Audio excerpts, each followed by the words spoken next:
Have you ever felt like you're running from parts of yourself? The most terrifying thing is to accept oneself completely. Carl Jung wrote these words after discovering that our greatest suffering comes not from facing our darkness, but from running from it. Meanwhile, Viktor Frankl observed that people who found meaning could survive almost any hardship, even concentration camps. These two profound insights rarely get connected, but together they form a powerful roadmap for psychological wholeness. I've spent years studying both approaches, and today we'll explore a journey that many find transformative, a path where shadow work meets meaning-making in ways that can fundamentally shift how you experience your life. The modern psychological crisis. You wake up each morning feeling divided against yourself. One part wanting growth, another sabotaging your efforts. This internal war isn't random. It's the manifestation of a profound psychological fragmentation that millions experience daily. You set goals with determination, then mysteriously undermine them. You intellectually understand what you need to change, yet emotionally resist at every turn. This silent battle rages beneath the surface while you maintain a carefully constructed exterior that suggests wholeness and stability. This psychological fragmentation has become normalized in modern society. The feeling of being at odds with yourself represents a fundamental split in the psyche that both Jung and Frankl recognized as the root of much modern suffering. Imagine your mind as a split screen. One side showing your determined morning self planning healthy meals, while the other shows your evening self ordering takeout for the third time this week. Research reveals that approximately 75% of adults experience this internal conflict regularly, yet most lack a coherent framework to understand it. The language to describe this inner division remains largely absent from everyday discourse. Without proper context, people interpret their contradictory behaviors as personal failings rather than symptoms of a universal human condition. The symptoms of this division manifest in patterns that might feel uncomfortably familiar. You procrastinate despite genuine ambition, finding yourself doom-scrolling Instagram when you should be working on that presentation due tomorrow. You recognize destructive relationship patterns, perhaps always choosing unavailable partners or sabotaging connections just as they deepen, yet repeat them despite this awareness. You achieve goals you've worked toward for years only to feel a hollow emptiness where satisfaction should reside. Picture a worker who excels at their job while feeling their true calling lies elsewhere. Their LinkedIn profile projects success, while their private journal reveals deep questioning about their life's purpose. Psychologists describe this condition as psychological incongruence, a state where significant parts of your personality operate outside your conscious awareness or control. This creates persistent tension as your conscious intentions battle against unconscious drives. Modern life intensifies this condition. Social media encourages idealized personas, requiring you to curate your presentation while disowning parts that don't fit the desired image. The digital landscape rewards the performance of happiness over authentic expression.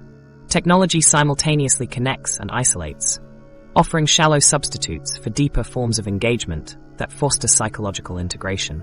The cost of this ongoing internal division extends beyond mere discomfort. Chronic anxiety emerges as the nervous system remains caught between conflicting impulses. Depression develops as vital aspects of the self remain unacknowledged. Addiction becomes a misguided attempt to numb the pain of self-alienation.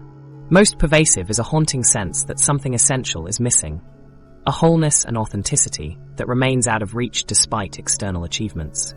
This fragmentation represents a universal human experience, one that has been understood and mapped by thinkers like Jung and Frankl. The recognition that this division isn't unique to you opens the possibility of addressing it systematically rather than struggling alone.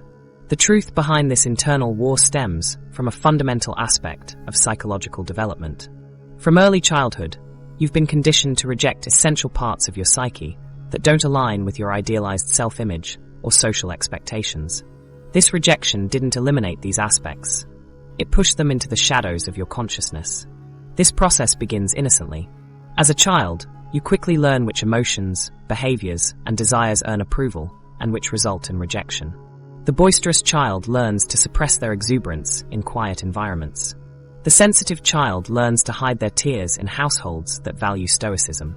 Each rejection of an authentic impulse creates a small fracture in the developing psyche. Over time, these fractures accumulate into significant divisions. Parts of yourself deemed unacceptable don't disappear. They're simply disowned, creating what Jung called the shadow. This shadow contains not only negative qualities, but often your most vital, creative, and authentic aspects that didn't conform to expectations. This rejection creates the psychological division that both Jung and Frankl recognized as central to modern suffering. Jung saw this fragmentation as the core challenge of the modern psyche. Frankl observed how this internal division undermined the capacity for meaningful engagement with life. The path toward wholeness begins with a radical proposition. What if the parts of yourself you've been fighting against actually contain essential wisdom needed for your fulfillment? In the coming sections, we'll explore how Jung's concept of the shadow provides a framework for understanding this internal division, while Frankl's emphasis on meaning offers direction for the integration process. Together, they create a psychological roadmap that transforms fragmentation into wholeness, emptiness into purpose, and unconscious reactivity into conscious choice. The shadow self-revealed. The last person who triggered intense emotions in you is a mirror reflecting the exact qualities you've banished to your psychological shadow. That coworker whose confidence you label as arrogance, that family member whose sensitivity you find weak, or that friend whose ambition you call selfish. Each reveals the disowned aspects of yourself now operating beyond your conscious control. This psychological shadow forms in our earliest years through a process both subtle and profound. As children, we quickly learn which qualities earn approval and which bring rejection. Perhaps your family praised academic achievement, but criticized emotional expression, or celebrated kindness while punishing assertiveness. These lessons create an internal sorting system where certain traits become incorporated into your conscious identity, while others get systematically rejected.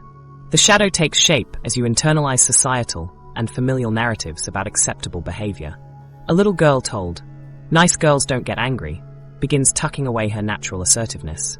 A boy criticized for showing vulnerability learns to exile his emotional sensitivity.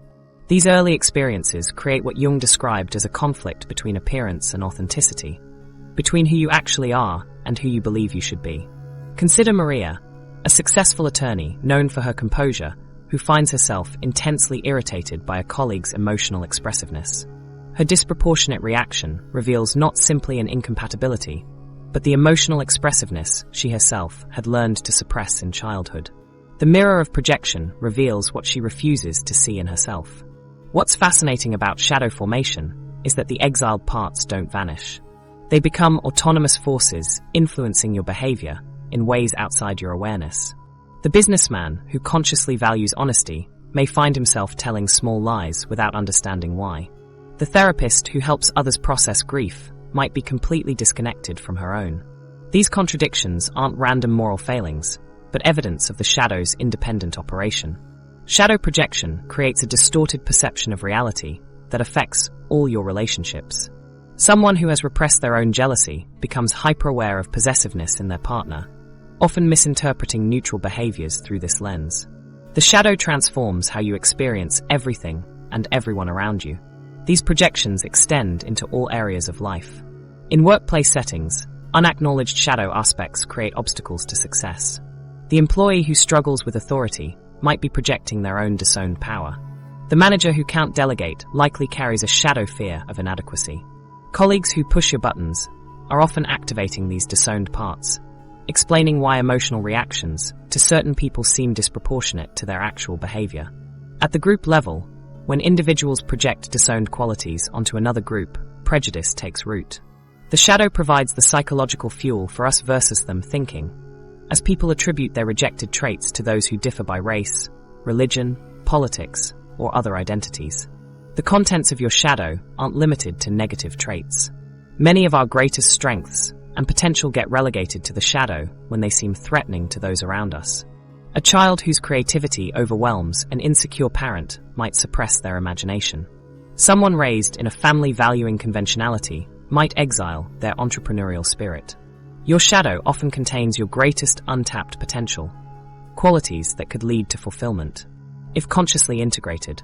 When shadow elements remain unacknowledged, they create destructive patterns undermining your goals. Relationship conflicts erupt, career opportunities fall apart, and emotional outbursts seem to possess you. These aren't random events, but the shadow asserting itself through unconscious behavior. The qualities you've tried to eliminate become driving forces behind your most puzzling problems.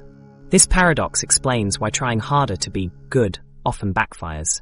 The more aggressively you reject certain qualities, the more powerful they become unconsciously. The person determined never to be selfish may develop an exhausting pattern of self-sacrifice, breeding resentment. The individual committed to maintaining perfect control might experience devastating emotional outbursts when their defenses crack. What you resist grows stronger through your resistance. The effort to maintain this internal division creates a significant psychological burden. Repression operates through active suppression of thoughts and feelings deemed unacceptable to your conscious self-image.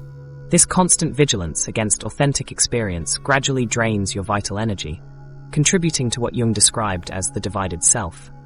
Internal fragmentation, where essential parts of your personality operate independently rather than in harmony. Beyond emotional difficulties, shadow material can manifest physically. Your body often expresses what your conscious mind refuses to acknowledge, creating psychosomatic symptoms that resist conventional treatment. The connection between psychological repression and physical illness shows that wholeness requires acknowledging all aspects of your experience. The most surprising aspect of shadow work is how liberating it feels. When you begin recognizing your projections and reclaiming these exiled qualities, energy previously used for repression becomes available for creativity, connection, and authentic expression. The traits you feared would make you unlovable often become the source of your deepest connections once consciously integrated. The Saboteur Within. The liberation that comes with shadow integration offers tremendous potential, but there's a force operating beneath your awareness that often prevents you from experiencing this freedom. Have you noticed how just when you're closest to achieving what you consciously desire, whether it's career success, deeper intimacy, or personal growth, an invisible saboteur seems to emerge from within? This pattern isn't random misfortune or character weakness. It's your shadow self methodically protecting you from what you want most. Consider that promotion you've been working toward for months. The presentation goes flawlessly, your boss is impressed, and you're told the position is practically yours.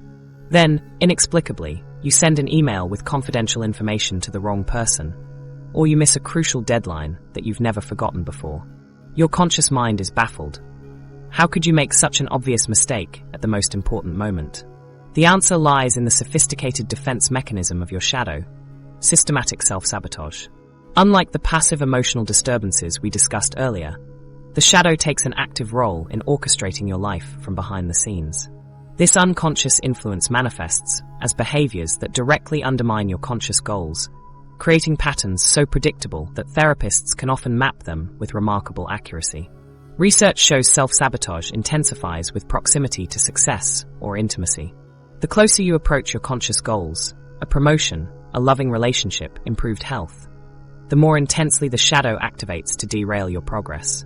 This explains why failure often occurs precisely when you're on the verge of breakthrough, calculating the most critical moments to intervene.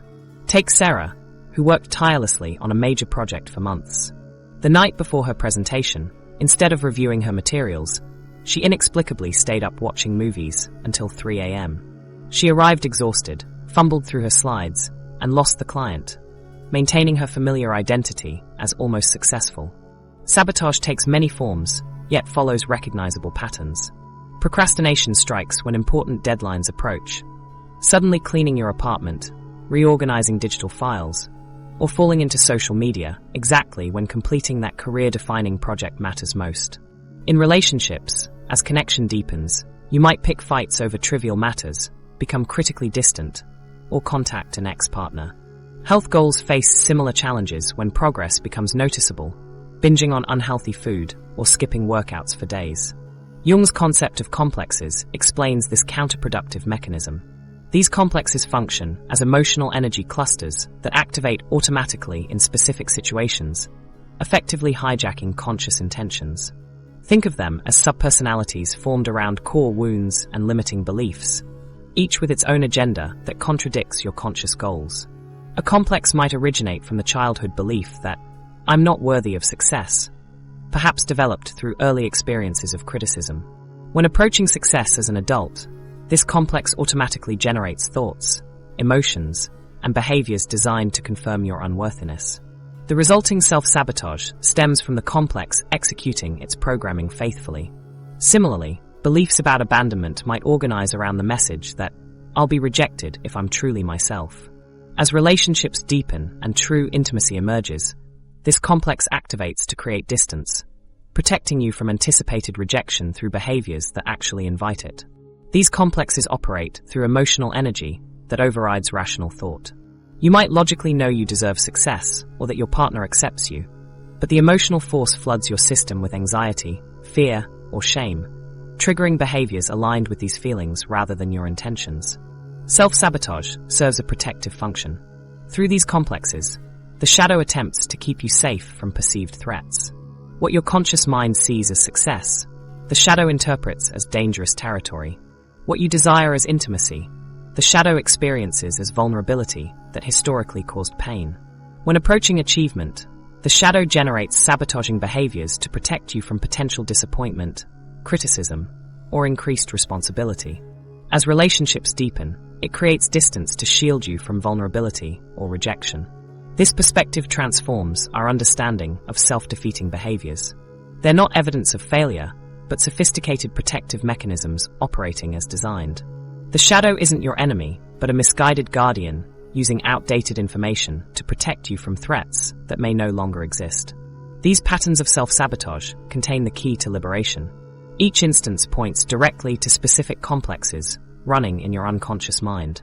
The nature of your sabotage, through procrastination, relationship conflicts, or health disruptions, reveals particular beliefs organizing your shadow material, making self-sabotage a doorway to profound self-understanding.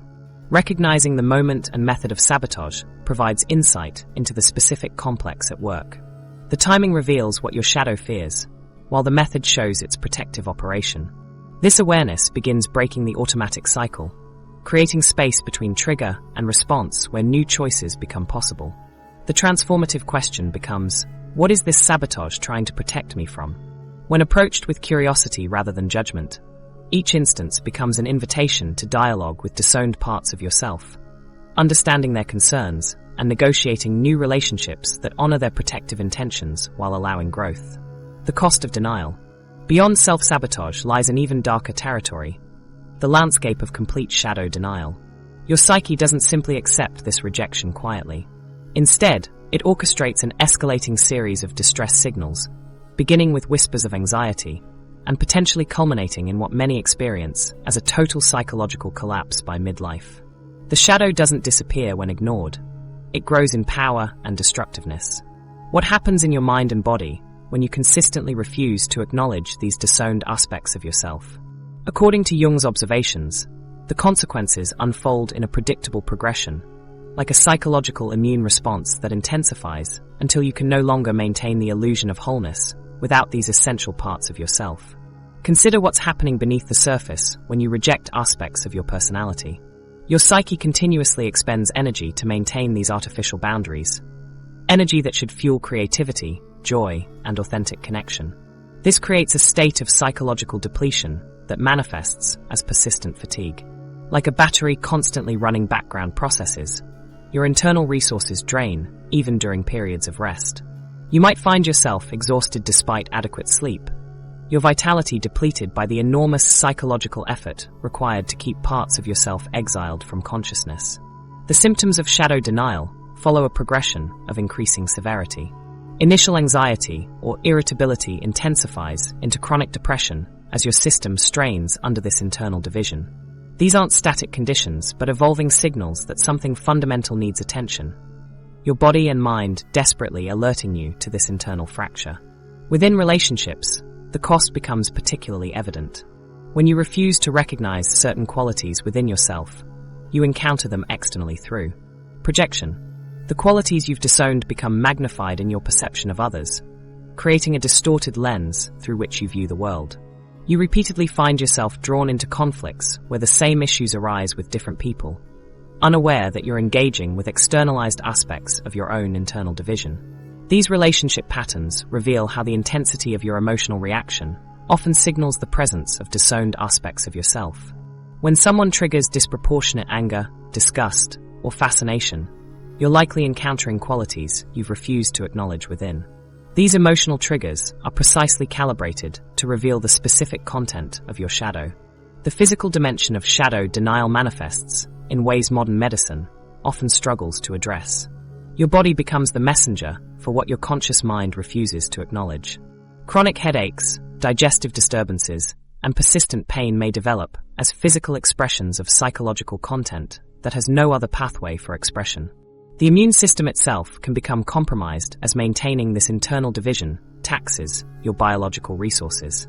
These aren't merely stress-related symptoms, but specific communications from a system seeking integration. The body speaks what the mind cannot admit. Perhaps most dramatic is what Jung identified as the midlife crisis, a period when the personality structure built around shadow denial begins to fundamentally collapse. By middle age, the psychological architecture constructed to maintain this division becomes unstable.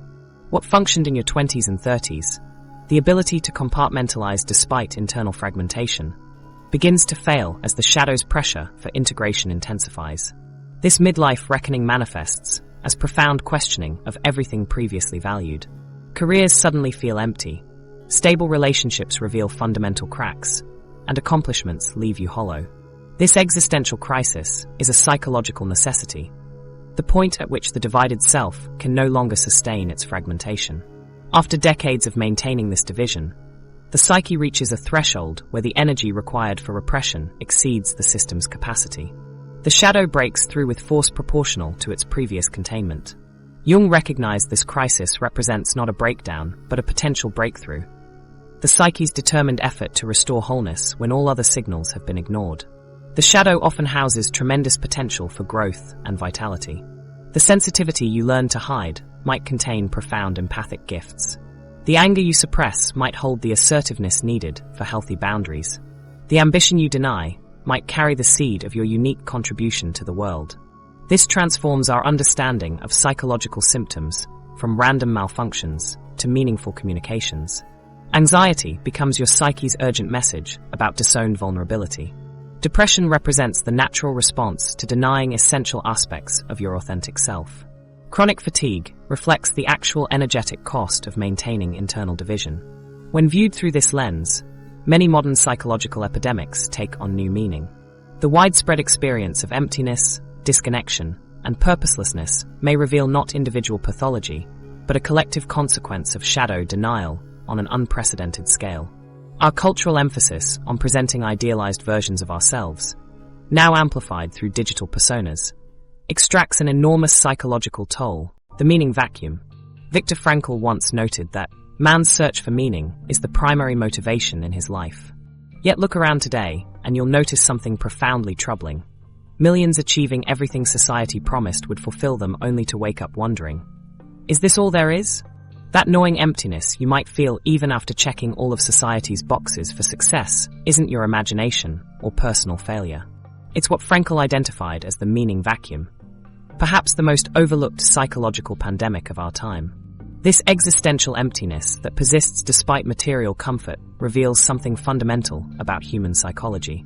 Frankl, having survived the unimaginable horrors of Nazi concentration camps, recognized that this vacuum of meaning represents a profound psychological necessity we've collectively forgotten. Your feelings of purposelessness are vital messages about what your psyche truly needs to thrive. I recently spoke with Michael, a tech executive who embodies this struggle. I achieved everything I thought would make me happy. The corner office, the beach house, the perfect family photos on Instagram, he told me. But each morning, I'd wake up feeling like I was wandering through a desert, constantly searching for an oasis that kept disappearing when I got close. His experience mirrors what many face, achieving external success while feeling internally parched. While working as a psychiatrist in concentration camps, Frankl made an observation that transformed our understanding of psychological resilience. He noticed that prisoners who maintained a sense of meaning and purpose, even amid starvation, torture, and constant threat of death, demonstrated remarkable survival rates compared to physically stronger individuals who had lost their sense of purpose. The difference was the presence of what Frankl called a why to live for. This discovery challenged dominant psychological theories. While Freud emphasized pleasure and Adler focused on power, Frankl recognized something more fundamental. Humans require meaning to thrive psychologically. Research consistently shows that meaning in life correlates more strongly with psychological well-being, resilience, and life satisfaction than happiness, pleasure, or achievement alone. The consequences of this meaning deficit appear throughout modern society. The successful executive feels nothing upon receiving another promotion. The wealthy person feels increasingly hollow with each purchase. Relationships look perfect on social media, yet feel empty in lived experience. These aren't isolated incidents, but symptoms of what Frankl termed noogenic neurosis, psychological distress stemming from an existential void. This specific form of suffering emerges from spiritual and existential questions, rather than psychological wounds. When people feel their lives lack significance or purpose, they experience a unique distress that medication alone cannot address, manifesting as profound boredom, persistent apathy, and a generalized sense that something essential is missing. This meaning vacuum expresses itself in countless behaviors. People engage in relentless activity, constantly checking phones, pursuing distractions, or seeking the next achievement. Like someone dying of thirst who drinks salt water, these temporary satisfactions ultimately intensify the underlying emptiness. Each notification, purchase, or accomplishment provides a momentary sense of meaning that quickly fades. The search for external validation similarly attempts to fill this void. Yet Frankl observed that meaning cannot be given to us by others. It must be discovered through personal engagement with life's challenges. When we substitute external validation for internal meaning, we create what psychologists identify as extrinsic value orientation, a focus on rewards that consistently correlates with lower psychological well-being. What makes this particularly challenging is how it hides behind the appearance of success. Many individuals experiencing this emptiness have achieved everything they thought would bring fulfillment. When these achievements fail to provide the expected emotional reward, people often blame themselves rather than questioning the underlying promises. The psychological toll appears in research linking meaning deficits to mental health challenges. Studies show individuals reporting low meaning in life demonstrate higher rates of depression, increased substance use, and elevated suicide risk. Meaning provides a crucial buffer against life's inevitable suffering. Without it, even minor setbacks can trigger profound existential crises. Frankl's work revealed that the quest for meaning represents a fundamental human need. He observed how those who maintained purpose, whether caring for fellow prisoners or preserving dignity through small acts of kindness, demonstrated remarkable resilience in conditions designed to destroy human spirit. When confronting this emptiness, many turn to various distractions. Like travelers following mirages, we chase temporary solutions that never quite satisfy the underlying thirst for purpose. The cultural context intensifies this crisis. Contemporary society bombards us with messages prioritizing achievement and status over deeper sources of meaning. We're taught to value careers and possessions while receiving limited guidance on purposeful living. We achieve everything we've been taught to want, yet still wake up feeling something essential is missing. Jung's path to wholeness. As you struggle to understand the void within, what if the answer isn't found by reaching outward for more achievements, but by turning inward toward the very parts of yourself you've been conditioned to reject? The path to integration isn't about adding something new, but reclaiming what was always yours. Those shadow elements you've spent a lifetime hiding from yourself and others. Carl Jung developed specific methodologies for transformation. These are practical techniques designed to bridge the gap between fragmentation and wholeness. Through decades of working with patients, Jung refined approaches that allow the conscious and unconscious minds to communicate, creating pathways for psychological integration that remain remarkably effective today. These techniques are revolutionary because they provide frameworks for incorporation, ways to transform unconscious forces that have been working against you into conscious resources that work for you. This shift from rejection to integration marks the difference between temporary symptom management and genuine psychological transformation. Jung's path to wholeness follows distinct stages. 1. Recognition, acknowledging disowned parts exist. 2. Observation, witnessing shadow elements without judgment. 3. Dialogue, establishing communication with these aspects. 4. Understanding, discovering their origins and purpose. 5. Integration, incorporating their energy constructively. Shadow journaling stands as perhaps the most accessible entry point into this work. Unlike conventional journaling, where you write as your conscious self, Shadow journaling involves giving voice to the disowned parts of your personality, writing from the perspective of the qualities you've rejected. This technique creates a dedicated space where these silenced aspects can finally express themselves without censorship. Consider Michael, a corporate executive who began shadow journaling after experiencing panic attacks during presentations. By writing as his inner imposter, he discovered childhood experiences where achievements were dismissed, leading to a pattern of self-sabotage. Within 3 months of regular journaling, his anxiety diminished as he integrated this formerly rejected aspect of himself. The power of shadow journaling lies in its ability to provide an unfiltered window into your inner world. By writing in first person as these disowned qualities, you bypass the conscious mind's tendency to rationalize or intellectualize emotional content. This process often uncovers the shadow qualities themselves and their origins, the moments in childhood when certain aspects became unsafe to express. Dream analysis offers another pathway into shadow territory. Your dreams present shadow material in symbolic form when your conscious defenses are lowered during sleep. That recurring dream where you discover hidden rooms in your house represents unexplored aspects of your personality waiting to be acknowledged. Sarah, a dedicated teacher, repeatedly dreamed of a wild, dancing figure she feared. Through analysis, she recognized this figure embodied her spontaneity, a quality she'd suppressed to maintain control.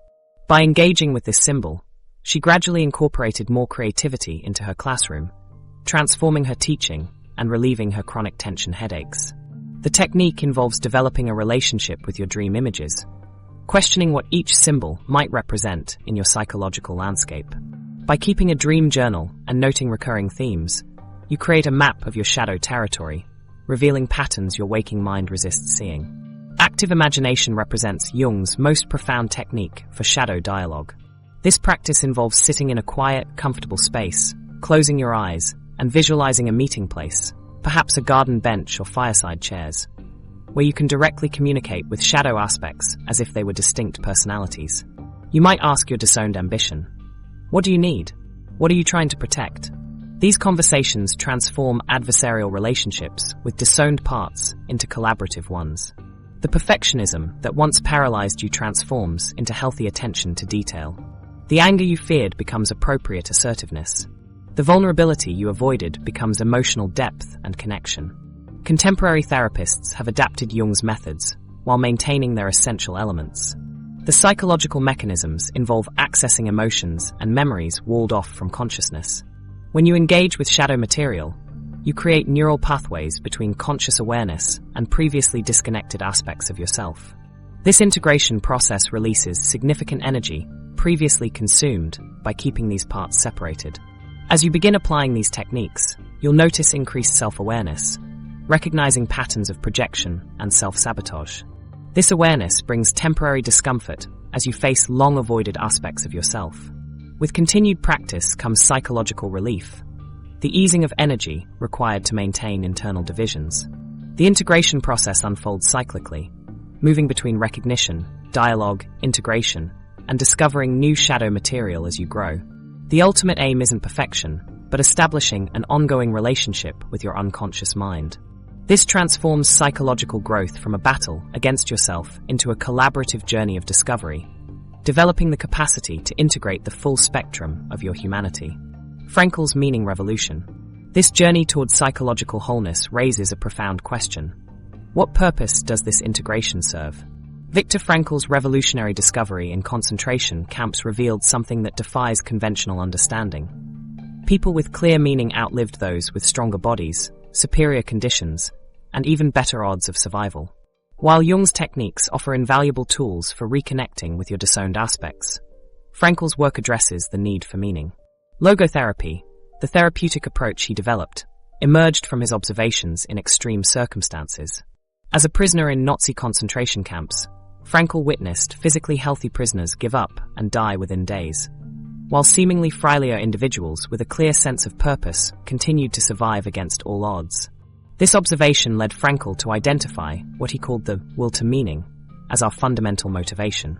This drive to find purpose represents the core of human motivation, especially evident when everything else is stripped away. The motivation for living, Frankl noted, comes from finding that meaning. Consider how this applies when facing job loss, Those who see it as an opportunity to reinvent themselves often recover faster than those who simply see career disruption. This perspective contradicted reductionist views that saw humans as primarily driven by basic impulses or social conditioning. Frankl identified 3 distinct pathways to discover meaning, regardless of circumstances. The first is creative value, contributing something meaningful to the world through your actions. This might involve your work, art, or any contribution that serves others. Think of healthcare workers during the pandemic who found profound purpose in helping others despite personal risk. The second pathway is experiential value, receiving something from the world through genuine appreciation. This encompasses experiences of beauty, love, and human connection. Even in difficult times, like prolonged illness, people who maintain appreciation for small moments, a child's laughter or a morning sunrise, often demonstrate remarkable resilience. The third pathway is attitudinal value, choosing your response to unavoidable suffering. Frankl observed that prisoners retained the last of human freedoms, the ability to choose their attitude towards circumstances. This explains how some individuals emerge from traumatic experiences with renewed purpose rather than persistent victimhood. Contemporary research confirms Frankl's insights. Like a psychological immune system, meaning-centered interventions reduce depression, anxiety, and suicidal ideation by connecting individuals to something larger than themselves. A cancer patient who becomes a patient advocate transforms their suffering into service, illustrating how meaning becomes a buffer against life's hardships. Studies show people with a strong sense of meaning demonstrate greater resilience when facing adversity and recover more quickly from trauma. This explains why Frankl observed such dramatic survival differences in the camps. Meaning literally kept people alive. Central to Frankl's approach is the defiant power of the human spirit, our capacity to choose our response even in extreme circumstances. This stance allows for transforming suffering into achievement. When facing chronic illness, for example, many find purpose in becoming educators or supporters for others with similar conditions, demonstrating how adversity can become a doorway to deeper meaning. This concept challenges views that see humans as merely products of their biology or circumstances. Instead, it emphasizes our capacity to stand apart from conditions and choose our response. This ability represents a uniquely human dimension that transcends biological explanations alone. Life includes suffering, Frankl emphasized, and a human being's ultimate freedom lies in responding correctly to given circumstances. This perspective recognizes our capacity to transform suffering through the meaning we create. The practical applications of logotherapy extend widely. Studies demonstrate its effectiveness for treating PTSD, substance abuse, anxiety, and depression. Research shows meaning-centered interventions improve well-being for individuals facing various challenges, from cancer patients to adolescents with serious illness to couples seeking greater marital satisfaction. These approaches address what Frankl called the meaning vacuum, the absence of purpose that manifests as psychological distress. When a person loses direction after retirement, for instance, reconnecting with meaningful activities often resolves depression more effectively than medication alone. The integration of meaning-making with shadow work creates a powerful combination. While Jung's approach helps reclaim disowned aspects of yourself, Frankl's pathways provide direction for channeling this newly integrated energy. As you reclaim disowned aggression through shadow work, logotherapy might help channel this energy toward advocating for causes you believe in. As you integrate rejected vulnerability, experiential value might guide you toward deeper relationship appreciation. And as you face painful memories, attitudinal value offers a framework for transforming suffering into wisdom that serves others. This complementary relationship between psychological integration and meaning-making creates a roadmap for transformation that addresses both inner fragmentation and existential emptiness. The integration framework. What if the very qualities you've rejected about yourself hold the key to your most meaningful purpose? When shadow work meets meaning-making, a fascinating paradox emerges. The aspects of yourself you've most aggressively disowned often contain the precise energies needed for your most significant life contributions. This integration creates what might be the most powerful catalyst for transformation in contemporary psychology. Think about it. Jung's approach to the unconscious uncovers the raw psychological material, the disowned parts of yourself, while Frankl's focus on meaning provides the compass that directs this newfound energy. Together, They function as complementary forces in a complete psychological ecosystem, like two essential ingredients that, when combined, create something far more potent than either alone. Picture this scenario. Shadow work without meaning becomes an endless exploration of psychological material lacking direction. You gain profound insights about your unconscious patterns and recognize your projections, but without the meaning component, this work becomes merely a psychological excavation project without outward contribution. Conversely, the pursuit of meaning without shadow integration leads to actions that appear meaningful but lack authentic foundation. You might dedicate yourself to causes that seem important, yet don't truly resonate with your deepest self. The meaning feels hollow because it doesn't engage your complete being, including those disowned aspects containing vital energy. Now imagine the integration framework as a continuous feedback loop, like a spiral staircase ascending toward greater wholeness. The journey begins when you identify disowned aspects of yourself through intense emotional reactions to others or patterns of self-sabotage. These reactions serve as doorways to shadow material, pointing toward qualities exiled from conscious awareness. Once recognized, these shadow aspects connect with meaning exploration. This process resembles an artist mixing previously separated colors on a palette, examining how these rejected qualities might serve something larger than yourself. The aggressive energy you've disowned might fuel powerful advocacy for vulnerable populations. The sensitivity you've buried might enable compassionate connection with others. This integration operates through a specific mechanism. Reclaimed shadow qualities provide psychological fuel for meaningful action, which validates and refines those qualities. Each cycle strengthens both internal integration and external contribution, like the reinforcing loops of a healthy ecosystem. Consider the energetic transformation within this framework. Much energy is required to keep parts of yourself repressed. When shadow integration releases this energy, it becomes available for creative expression and meaningful action. This explains why many report profound increases in vitality after beginning shadow work. They're accessing energy previously consumed by internal division. Simultaneously, meaning-making creates channels for this newly available energy, like riverbanks guiding water flow. Without these channels, the released energy might disperse randomly or fuel sophisticated forms of self-sabotage. The meaning component creates specific pathways for this energy to flow through creative contribution, experiential appreciation, or attitudinal transformation. The sustainability of this approach is particularly valuable. Like a properly balanced ecosystem, the integrated framework sustains itself because each component reinforces the other. Shadow work provides fresh psychological material, while meaning-making provides purpose and direction. While studies directly examining the combination of Jungian shadow work and Frankl's logotherapy remain limited, the theoretical foundations suggest that addressing both unconscious integration and conscious meaning-making creates more comprehensive transformation than either approach alone. The psychological mechanisms explain this effectiveness. Shadow work brings unconscious material into awareness, reducing the power of complexes and projections. This process liberates psychological energy previously consumed by maintaining internal divisions. Meanwhile, logotherapy channels this newly available energy toward meaningful goals and values, creating momentum for continued growth. As integration progresses, many experience a fascinating shift in their relationship with suffering. What once seemed like meaningless pain, difficult emotions, challenging memories, unwanted aspects of self, transforms into meaningful material for growth and contribution. The qualities that cause the most shame often become sources of unique insight and authentic connection. This framework operates cyclically rather than linearly.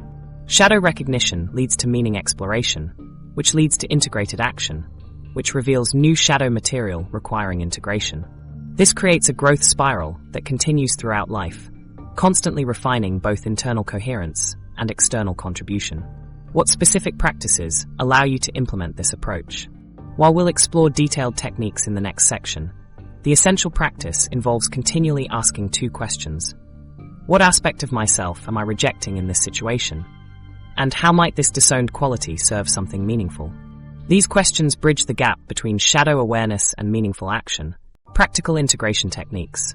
The questions we just explored serve as your compass, but now you need concrete tools for the journey ahead. Imagine having practical techniques that transform your most triggering experiences from sources of shame into wellsprings of purpose. The integration methods we're about to explore help you understand your shadow and show you how to harness its power for meaningful creation in the world. While the theoretical framework provides clarity, implementation requires specific practices that bridge shadow recognition with meaning creation. These techniques are powerful because of their counterintuitive nature. Rather than avoiding painful emotions or rejected qualities, you'll learn to move toward them with curiosity, discovering value in what you've previously dismissed. This approach uses discomfort as raw material for transformation. Have you ever found yourself writing in a journal, only to stop when painful emotions arise? Shadow meaning journaling transforms this experience. Like a sculptor who shapes raw clay into art, this technique molds difficult emotions into purposeful insight. This practice combines two movements. First, giving voice to disowned aspects through unrestricted writing, then exploring how these qualities might serve meaningful purposes. Begin by setting aside 20 minutes in a private space. Start writing from the perspective of a quality you've rejected, perhaps your anger, vulnerability, or ambition, allowing this disowned part to speak freely. The transformation happens in the second phase when you shift to meaning reflection. Ask yourself, how might this disowned quality contribute to creative work I could offer the world? What experiences might it help me appreciate more deeply? By connecting your shadow material directly to Frankl's meaning pathways, you create opportunities for psychological integration and purposeful action. This technique creates a structured container for exploring internal conflict, transforming abstract psychological concepts into concrete personal insights. The written format allows you to examine shadow material from a slight distance, making it easier to work with emotionally charged content while maintaining perspective. Consider Sarah, who discovered through shadow meaning journaling that her rejected perfectionism, once a source of paralysis, contained valuable attention to detail that enhanced her work as a community organizer. What qualities might you reclaim that could fuel your meaningful contributions? Archetypal purpose mapping offers another integration pathway by connecting universal patterns in the psyche with meaningful contribution. This technique recognizes that many shadow aspects correspond to archetypal energies, universal patterns of psychological experience that appear across cultures and throughout history. The warrior archetype might manifest in rejected assertiveness, while the lover archetype might appear in disowned vulnerability. To practice archetypal purpose mapping, first identify which archetypal energies feel most significant in your life. Often these correspond to qualities you've either over-identified with or completely rejected. Next, explore how each archetypal energy might contribute to meaningful action aligned with your values. Rejected warrior energy might channel into advocacy for vulnerable populations, while disowned lover qualities might find expression through creating art that fosters emotional connection. This method transforms psychological understanding into practical direction. By recognizing these universal patterns within yourself, you gain access to deeper motivation and purpose that transcends personal history. Your individual journey connects to broader human themes, expanding your sense of meaning beyond personal concerns. Michael used archetypal mapping to recognize his disowned sage archetype, transforming his tendency to hide his knowledge into teaching skills that now benefit his entire community. Which archetype might hold keys to your own purpose? For those who find relationships challenging, meaning-making from triggers offers a technique focused on emotional reactions. Think of triggers as alarm systems highlighting important psychological territory. This approach uses moments when someone pushes your buttons as doorways to both shadow awareness and meaning creation. The practice begins with recognizing when you've been triggered, pausing rather than immediately reacting. Ask yourself, what quality am I seeing in this person that I reject in myself? Then explore how this disowned quality might serve something meaningful in your life. Your irritation toward a colleague's assertiveness might reveal your own rejected power, which could be channeled toward advocating for causes you believe in. This technique transforms ordinary conflicts into growth opportunities. Each triggering interaction becomes a chance to reclaim a disowned aspect of yourself and redirect its energy toward meaningful purpose. Research shows that meaning-focused practices significantly improve mental health and sense of purpose.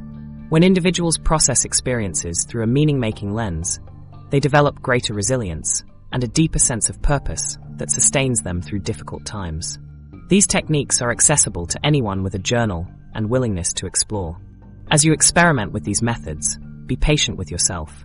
Integration unfolds through consistent practice and compassionate awareness. Some shadow aspects may integrate quickly, while others might require months of gentle attention. This timeline reflects the natural rhythm of psychological growth, rather than any failure on your part. Transformation case studies. While patience is crucial for the journey, you might wonder what this transformation actually looks like in real people's lives. What if the parts of yourself you find most shameful could become the very source of your greatest contribution to the world? 3 remarkable case studies reveal a surprising pattern about what happens when shadow meets meaning. The truth is, personal transformation rarely follows the neat, linear progression we see in self-help books. Instead, real psychological growth tends to zigzag, with periods of breakthrough followed by resistance, regression, and unexpected discoveries. This messy reality challenges our conventional expectations about healing. And that's precisely what makes these case studies so valuable. Maria struggled with intense jealousy that poisoned her relationships and creative pursuits. Whenever peers received recognition for artistic work, she experienced overwhelming envy. Traditional therapy identified these feelings, but provided few tools for transformation.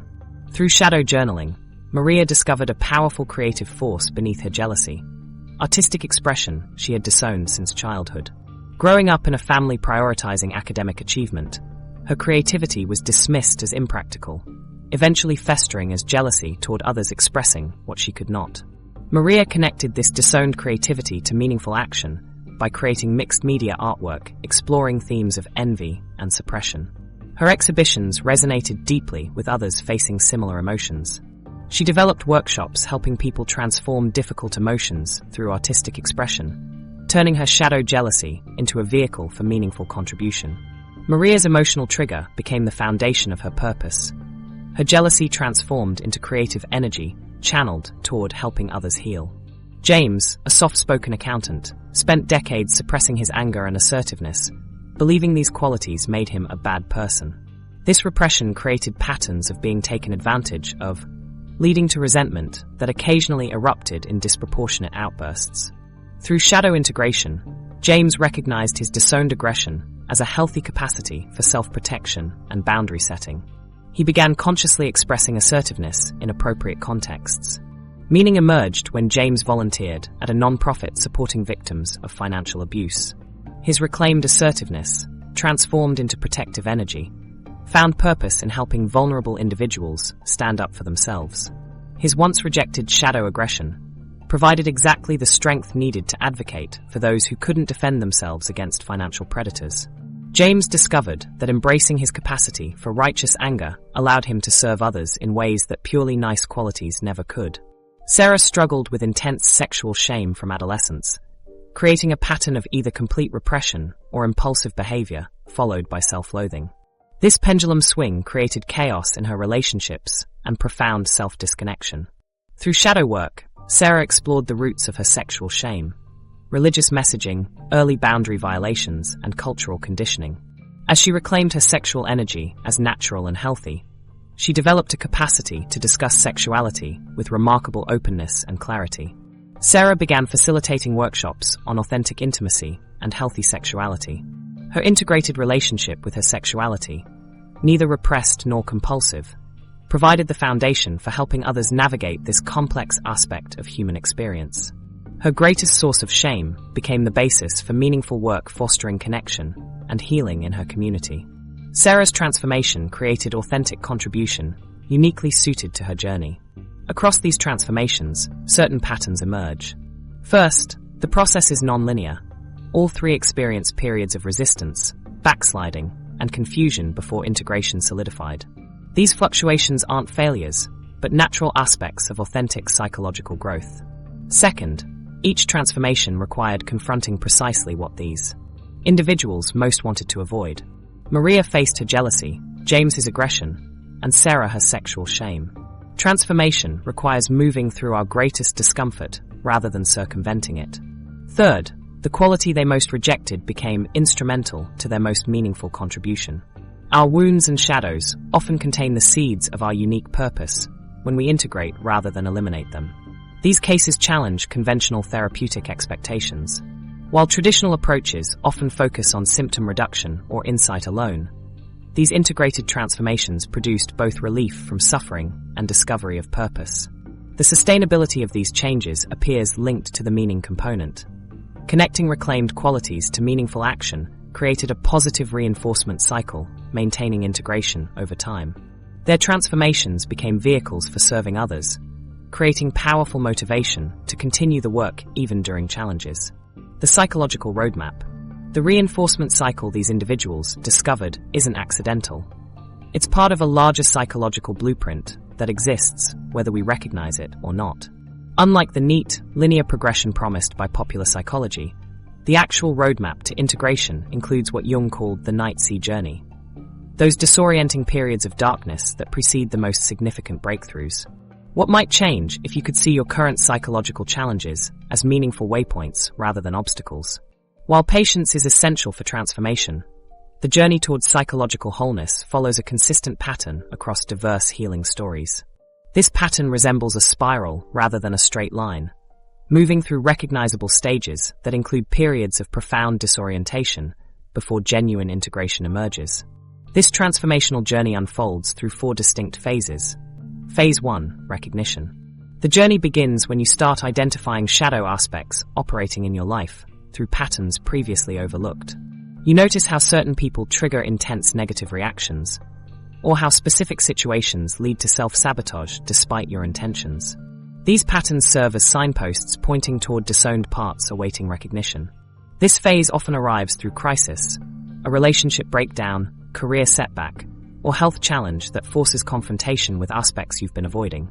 As one individual described, "I kept creating the same painful situations in different settings. Eventually, I had to acknowledge I was the common denominator." Phase 2, reclamation. Next comes deliberate exploration of shadow aspects to understand their origins and unmet needs. Like an archaeologist excavating buried treasures, you develop a relationship with these disowned parts through journaling, dream work, or therapeutic dialogue. The question shifts from, how do I eliminate this unwanted aspect, to what is this part trying to express or protect? This phase reveals surprising discoveries. Jealousy might contain vital information about unacknowledged desires. Suppressed anger might hold assertiveness needed for healthy boundaries. During this phase, many experience Jung's night sea journey, a period when familiar reference points disappear like stars obscured by storm clouds. As old defensive structures dissolve before new integration solidifies, anxiety, confusion, or despair may increase. Many abandon the journey here, mistaking necessary disorientation for failure rather than transformation in progress. Phase 3, meaning exploration. The journey continues as you connect reclaimed qualities to sources of purpose and significance. Like a sailor finding north after a storm, Frankl's pathways to meaning become essential navigational tools. You begin asking how previously rejected aspects might serve creative contribution, deepen experiential appreciation, or transform attitudes towards suffering. One individual shared, "After years of seeing my sensitivity as a weakness, I began exploring how it might contribute to something meaningful. I discovered this sensitivity gave me an unusual capacity to recognize suffering in others." Meaning exploration provides direction for newly integrated elements of your personality, transforming reclaimed qualities from personal attributes into vehicles for contribution. Phase 4, integrated action. The final landmark involves expressing your whole self through meaningful engagement with the world. Like a river finally reaching the ocean, this creates a positive cycle of authenticity and purpose, each reinforcing the other. As you act from your complete self rather than a curated portion, authenticity grows in your relationships and endeavors. What distinguishes integrated action from previous attempts is sustainability. Rather than forcing different behaviors through depleting willpower, action emerges naturally from your reconfigured psychological structure. Energy previously consumed by keeping parts separate becomes available for creative expression and meaningful engagement. This roadmap reveals why many self-improvement efforts fail. They focus exclusively on changing behaviors without addressing underlying psychological fragmentation. It's like trying to redirect a river without understanding the landscape shaping its flow. Understanding this psychological map transforms how you navigate challenges. Setbacks become necessary passages rather than failures. Anxiety emerging when facing disowned aspects becomes an expected landmark rather than regression. Resistance becomes part of the process rather than evidence of inadequacy. The transformation unfolds according to a deeper wisdom that respects integration's complexity. Some shadow aspects integrate quickly, while others require extended dialogue before integration becomes possible. Research increasingly validates this progression. Periods of disorganization often precede breakthroughs, and meaning-making proves essential for sustaining psychological changes. This roadmap doesn't eliminate suffering, but transforms your relationship to it. Psychological challenges become intelligible parts of a meaningful journey rather than random obstacles. The aspects you feared become potential sources of vitality when integrated and directed toward purpose. As we move toward our conclusion, consider which phase of this journey speaks most directly to your current experience. The map is now in your hands. Where will you navigate next? We stand at a powerful crossroads in psychology, where Jung's shadow work meets Frankl's logotherapy, creating something greater than either approach alone. Together, they form a complementary framework that addresses both our fragmentation and our hunger for purpose. As Jung reminds us, one does not become enlightened by imagining figures of light, but by making the darkness conscious. When we combine this with Frankl's assertion that he who has a why to live for can bear with almost any how, we transform suffering into growth opportunities. This integrated approach offers a practical roadmap for achieving wholeness and meaning. Why not begin your journey